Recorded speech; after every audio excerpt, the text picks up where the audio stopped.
Je crois qu'il faut garder en mémoire que le cinéma est né sur une invention centenaire, que cette invention a marqué finalement un siècle de création, et que au bout de 100 ans, on prend des habitudes, et que voir une technologie comme le numérique arriver est un grand bouleversement, que ça n'est pas facile à accepter au début.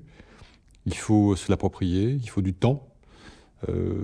Et donc, c'est vrai qu'au début, les idées qu'on pouvait avoir sur l'expansion du cinéma numérique étaient des idées qui avaient, on va dire, une réception relativement tiède.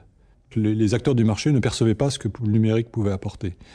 Il se trouve que j'ai, dans mon histoire professionnelle, croisé de très nombreux secteurs où le numérique avait joué un rôle de transformation très importante. Et ce qui m'a permis on va dire, de mieux anticiper et de mieux imaginer ce que le numérique pourrait apporter au monde du cinéma.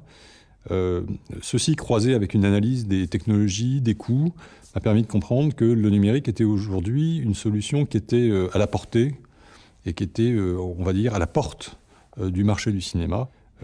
Il est vrai que cette mutation, nous l'avons portée un peu sur nos épaules, parce que le scepticisme, non seulement était attaché aux acteurs traditionnels du cinéma, mais également aux acteurs du système financier.